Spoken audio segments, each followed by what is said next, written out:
Can I just say something? I'm so tired of people using Mewtwo in their clickbait thumbnails.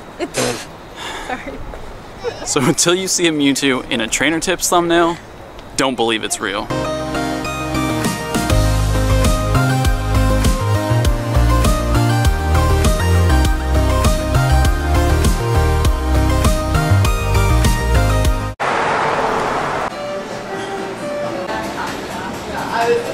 While I'm here eating lunch, I want to address a few things that came up after yesterday's video explaining the best possible movesets for Pokemon. One comment in particular I want to respond to.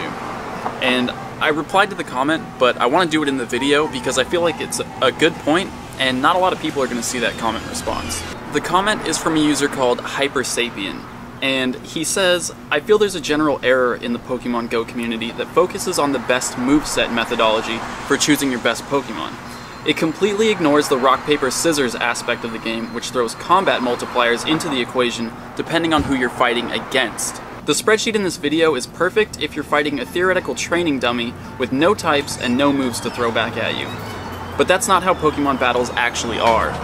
In an ideal matchup, your best moveset would have a bonus against a Pokemon with 2 types, and the math would look something like base damage times 1.25 times 1.25 times 1.25 for stab equals 1.95. That multiplier nearly doubles your damage output under the right circumstances, which to me seems like a bigger deal than the difference between the best moveset and the second best moveset. That Pokemon, eh? Yeah. So, Hypersapien, you're absolutely right, and I want to say thank you for bringing that up.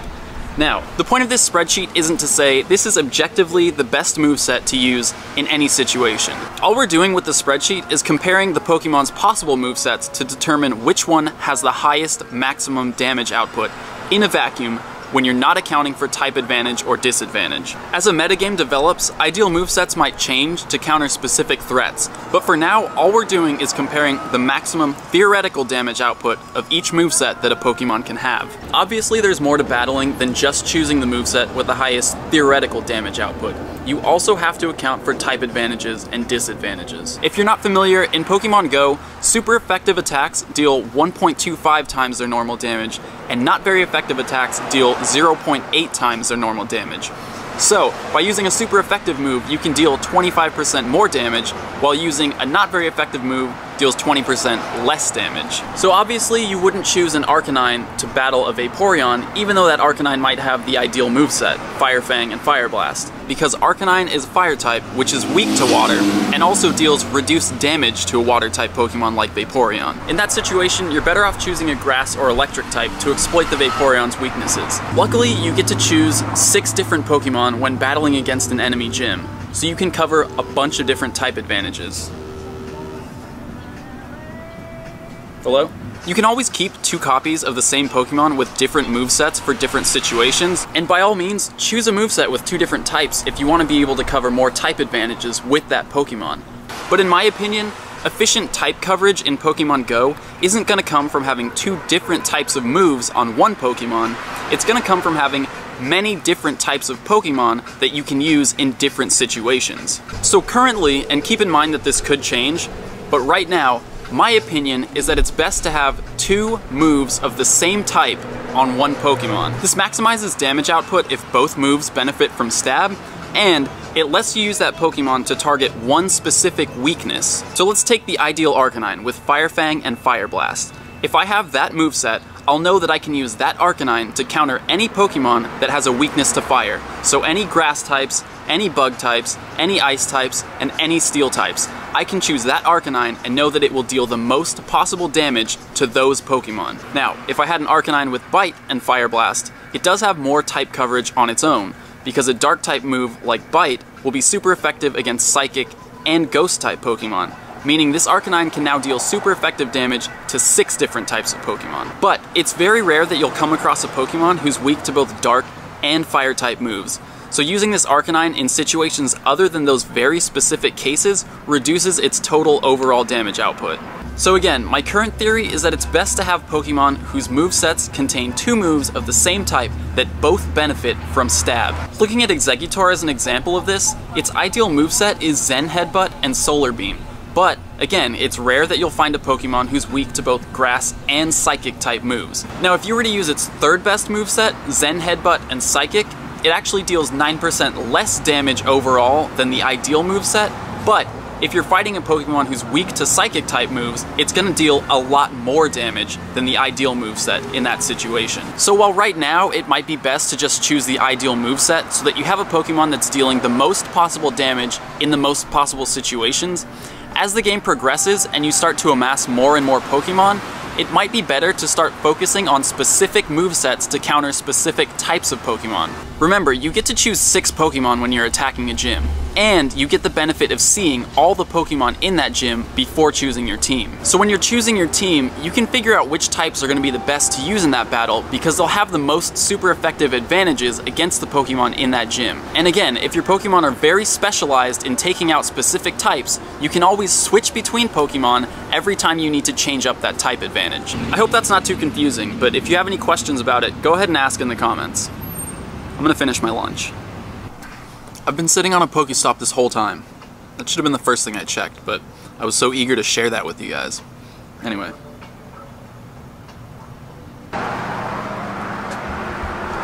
By the way, this place where I just had lunch, really good vegetarian food.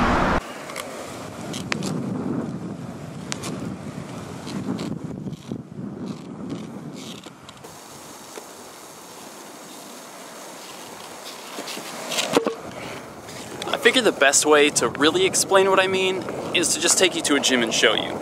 So let's go check it out.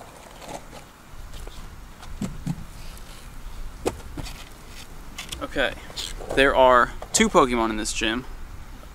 Oh, there's 3 now. So, there's Eradicate, a Tank. Oh, you guys, I messed up. I accidentally deleted all of my screen recorder footage from this whole section where I was at the gym. So I just went out a couple hours ago to another gym and re-recorded the same kind of stuff, and I'm just going to show you the part where I'm talking about picking my team. I'm not going to make you sit through the whole battle because I actually ended up losing it because Snorlax is so bulky. But anyway, there you go. So this gym has 3 different Pokemon, a Golduck who's Water type, an Arcanine who's Fire type, and Snorlax who's Normal type. Instead of focusing on just having one super strong Pokemon that can beat all 3 of them, I have the option to choose a team of 6 Pokemon. So really, I need 3 different Pokemon that can each beat one of these Pokemon in the gym. So when I'm choosing my team, I'll choose someone who beats Water types, that's my Jolteon, someone who beats Fire types, that's my Vaporeon, and someone who beats Normal types, which would be my Primeape. But since this Snorlax is really strong, I'll probably end up using my Vaporeon. Panic mode, no more dodging. I lost. Ooh, a seal. What's that seal doing out here? There's no water around. Train tracks, power lines, houses. There's a water bottle. Did that water bottle spawn this seal? I don't know. I know a lot of you guys have been asking for us to do a video on spawn mechanics and what determines where Pokemon are. And believe me, I want to, but it just takes a lot of research. There's a lot going on right now, a lot of people are looking at it, and once there's a little bit more conclusive evidence, you can be sure that I'm gonna bring it to you guys. All right, let's go find another gym.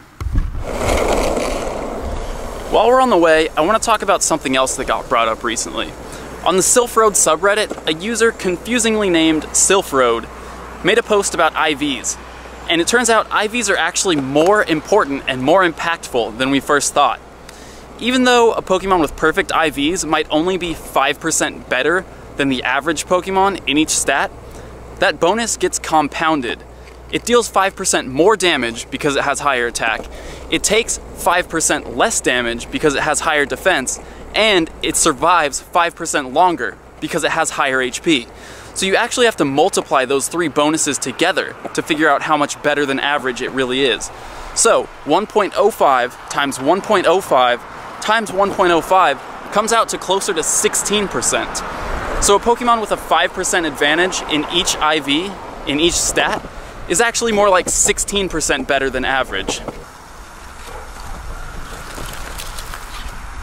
As if we needed more math to do, right? Well, honestly, I kind of like it. I like figuring out all this stat stuff. But I'm sure down the line, someone's gonna come out with an app or a website that calculates all this stuff for us. So you can just throw your Pokemon's numbers in and it'll tell you which one is gonna deal the most damage in battle. I was ready to end the episode, but lucky for you guys, Cassie wanted to catch some Pokemon. I figure this is a good place to look.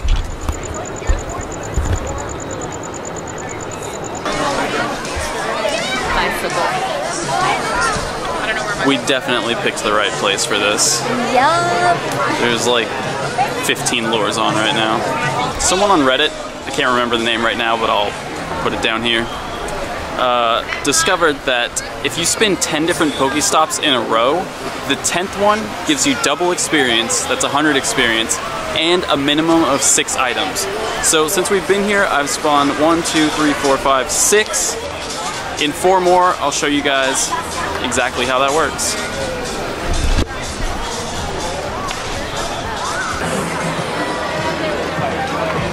This should be 10.